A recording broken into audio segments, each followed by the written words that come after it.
నమస్కారం. వెనుకొండ న్యూస్‌కి స్వాగతం. ఈరోజు ముఖ్యాంశాలు.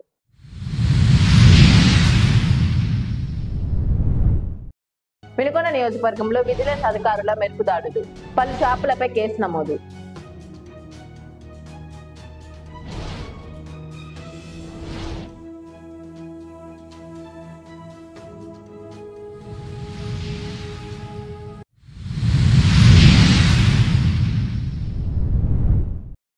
ఈపూరు మండలంలో జరిగిన చోరీ సొత్తు రికవరీ చేసిన పోలీసులు. చోరీకి గురైన కంప్యూటర్లు, ప్రింటర్లు, పలు వస్తువులను స్వాధీనం.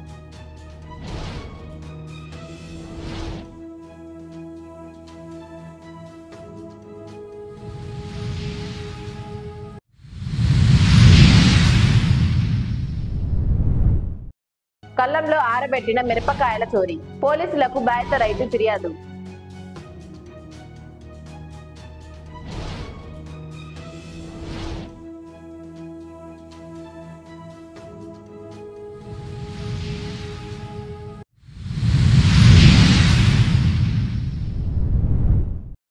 వినుకొండ నియోజకవర్గంలోని బొల్లాపల్లి, ఈపూరు మండలాల్లో విజిలెన్స్ అధికారులు విస్తృత తనిఖీలు నిర్వహించారు. బొల్లాపల్లి మండల కేంద్రంతో పాటు అయన్నపాలెం, గరికపాడు గ్రామాల్లో రేషన్ షాపుల్లో తనిఖీలు నిర్వహించి బొల్లాపల్లి, అయన్నపాలెం గ్రామాల్లోని షాపుల్లో వ్యత్యాసాలు ఉండటంతో 6A కేసులు నమోదు చేశారు. ఈపూరు మండలం గోపువారిపాలెంలో రేషన్ షాపులో తనిఖీలు నిర్వహించి వ్యత్యాసం గమనించి 6A కేసు నమోదు చేశారు.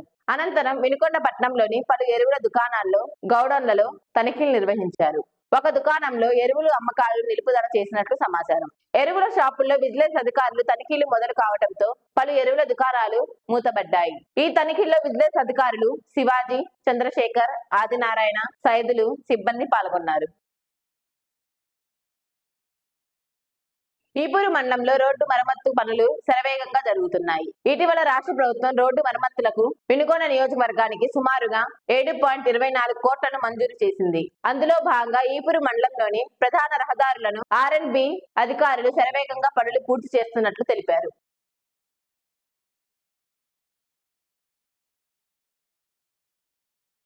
గుమ్మడి కళాపీఠం ఆధ్వర్యంలో స్థానిక నస్రాపేట రోడ్డులోని గుమ్మడి కళాపీఠం కార్యాలయంలో అమర గాయకులు ఘంటసాల వెంకటేశ్వరరావు వర్ధంతిని పురస్కరించుకొని వారి చిత్రపటానికి పూలమాలలు వేసి ఘనంగా నివాళులర్పించారు. ఈ సందర్భంగా హాజరైన ముఖ్య అతిథి వజ్రగిరి జస్టిస్ మాట్లాడుతూ తెలుగు భాష ఉన్నంత వరకు ఘంటసాల చిరస్మరణీయంగా ఉంటారని తెలిపారు. గుమ్మడి కళాపీఠం వ్యవస్థాపకులు గుమ్మడి వెంకటేశ్వర్లు మాట్లాడుతూ ఘంటసాల బ్రిటిష్ వారికి వ్యతిరేకంగా పనిచేశారని, 6 నెలలు జైలు శిక్ష అనుభవించిన స్వాతంత్ర సమర యోధుడని, పొట్టి శ్రీరాములు ఆంధ్ర రాష్ట్రం కోసం మరణిస్తే ఆయన పార్థివ దేహం వద్దకు పోయినా వారు లేరని, ఘంటసాల తన గలంతో ప్రజలను చైతన్యపరిచి శ్రీరాముడు పార్థివ దేహాన్ని మోసారని అన్నారు. ఈ కార్యక్రమంలో గుమ్మడి కళాపీఠం కమిటీ సభ్యులు పాల్గొన్నారు.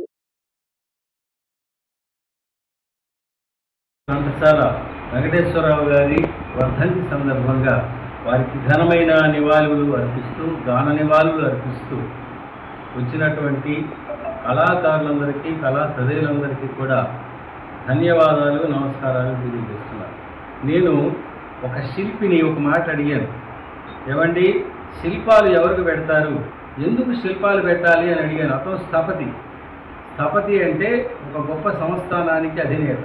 ఆయన అన్నాడు, ఏ వ్యక్తినైతే 30 సంవత్సరాల తర్వాత కూడా ఆ వ్యక్తిని గుర్తుపెట్టుకొని నివాళులు అర్పిస్తూ అతని గురించి చెప్పుకుంటున్నారు అంటే అతను విగ్రహాలు పెట్టుకోవడానికి అర్హుడు. అందులో ప్రథముడిగా మన ఘంటసాల వెంకటేశ్వరరావు గారు వస్తారు. ఈ 10-15 ఏళ్ల కాలంలో నేను చాలా ఘంటసాల కార్యక్రమాలు నిర్వహించడం, వెళ్ళడం జరిగింది. ఎక్కడ పెట్టినా ఘంటసాల గారి విగ్రహాలు పెట్టి ఆ విగ్రహాలకు నివాళులు అర్పిస్తూ ఆయన జయంతులు, వర్ధంతులు చూస్తున్నారు. నాకున్న అనుభవంలో నాకు జాతీయ స్థాయిలో ఘంటసాల అవార్డు ఇచ్చారు. అది నేనేదో గొప్పగా సాధించాను, పాటలు పాడానని కాదు. నేను ఘంటసాల కార్యక్రమాలు నిర్వహించడం జరిగింది. నేను సత్తెనపల్లిలో, వినుకొండలో ఘంటసాల కళానిలయం అనే కార్యక్రమం పెట్టి చేయడం జరిగింది.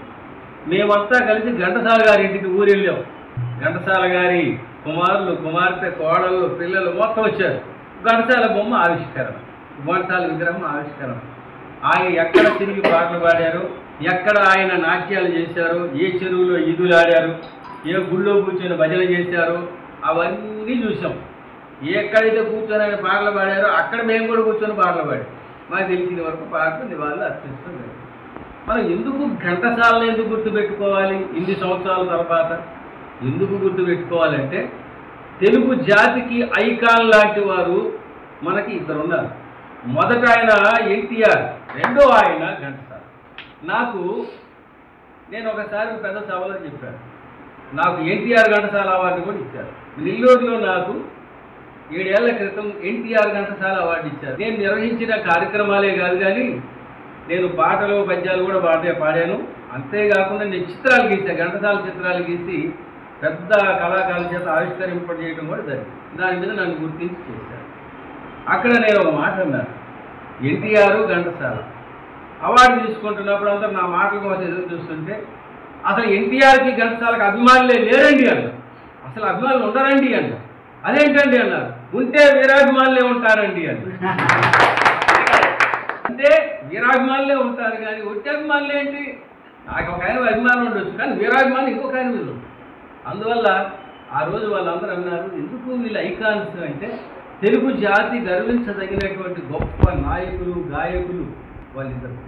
అందువల్ల వాళ్ళిద్దరిని గుర్తుపెట్టుకోవడం. ఈరోజు ఘంటసాల గారి గురించి మనం ప్రత్యేకంగా తెలుసుకోవాలంటే తెలుగు భాష ఆయన నోట నుంచి వినాలి. తెలుగు పాట, తెలుగు పద్యం, తెలుగు శ్లోకం, సంస్కృత శ్లోకం ఏదైనా ఘంటసాల పాడకపోతే ఆ పాటకి జీవం లేకుండా పోయేవి. ఈరోజు మన వినుకొండలో గుర్రం జాషువా గారు రచించినటువంటి పాపాయి శిశువు పద్యాలు ఘంటసాల వారు పాడారు. నేను ఈరోజు ప్రత్యేకంగా యూత్ని అభినందిస్తున్నా. అంటే మేమేదో పెద్ద కుర్రోళ్ళని, ముసలోళ్ళని కాదు, మేమే కాకుండా ఘంటసాల మీద అభిమానంతో మీరు రావడం అనేది సంతోషించాలి. ఘంటసాల గారు ఏ పాట పాడినా ఆ పాటకి జీవం, ఆ పాటకు అమృతత్వం, ఆ పాట అజరామరం. రాష్ట్ర శాసనసభ గౌరవం పెంచేలా ఈసారి అసెంబ్లీ నిర్వహణ ఉంటుందన్నారు ప్రభుత్వ chief whip Vinukonda MLA GB Anjaneyulu. అందుకోసమే ఈ నెల 22, 23 తేదీల్లో ఎమ్మెల్యేల కోసం ప్రత్యేక శిక్షణ తరగతులు కూడా నిర్వహించబోతున్నట్లు తెలిపారు. ఈ మేరకు మంగళవారం అసెంబ్లీ కమిటీ హాల్లో విప్లు అందరితో సమావేశం అనంతరం మీడియాలో మాట్లాడారు చీఫ్ విప్ జీవి. 22, 23 తేదీల్లో నిర్వహించబోతున్న అవగాహన సదస్సులకు ముందు రోజు లోక్సభ స్పీకర్ ఓం బిర్లా, తర్వాత రోజు మాజీ ఉపరాష్ట్రపతి వెంకయ్య నాయుడు ముఖ్య అతిథులుగా హాజరు కాబోతున్నారని వెల్లడించారు. అందుకు సంబంధించి శిక్షణ తరగతులు సద్వినియోగం చేసుకునేలా సభ్యులందరినీ సమాయత్తం చేయాలని వీప్లకు సూచించామని, శాసనసభ విధానాలు, వ్యవహారాలు, నిబంధనలు, నియంత్రణలు, సంప్రదాయాలను సభ్యులకు వివరిస్తామని జీవీ మీడియాకు తెలిపారు.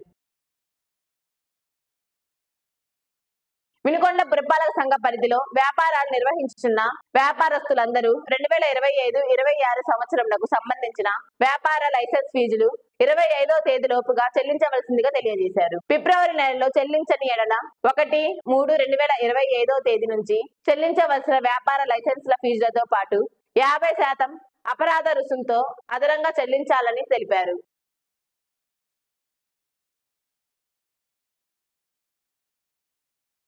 ఈపూరు మండలంలో 2024 నవంబర్ నెలలో పలు కార్యాలయాల్లో చోరీ జరిగింది. మండలంలోని కొండ్రముట్ల గ్రామంలోని రైతు భరోసా కేంద్రం, ఆరోగ్య కేంద్రం, సచివాలయంలో దొంగతనాలు చేశారు. కార్యాలయాల్లోని కంప్యూటర్లు, ప్రింటర్లు, పలు వస్తువులను ఎత్తుకెళ్లారు. ఈ ఘటనపై పోలీసులు దర్యాప్తు చేసి దొంగలను పట్టుకున్నారు. వారి వద్ద నుంచి వస్తువులను స్వాధీనం చేసుకున్నారు. కళ్ళంలో ఆరబెట్టిన మిరపకాయలు చోరీ చేసిన ఘటన మండలంలోని కూచనపల్లి గ్రామంలో జరిగింది. గ్రామానికి చెందిన చిరంజీవి 3 ఎకరాలలో మిర్చి సాగు చేశాడు. గ్రామానికి దగ్గరలోని కాలువ పక్క పొలంలో స్థలం చదును చేసి మిరపకాయలను ఆరబోశాడు. మిరపకాయలలో సగం చోరీకి గురైనట్లు రైతు గుర్తించాడు. ఆదివారం రాత్రి సుమారు 10 గంటల తర్వాత చోరీ జరిగినట్లు పోలీసులకు బాధిత రైతు ఫిర్యాదు చేసినట్లు తెలిపారు.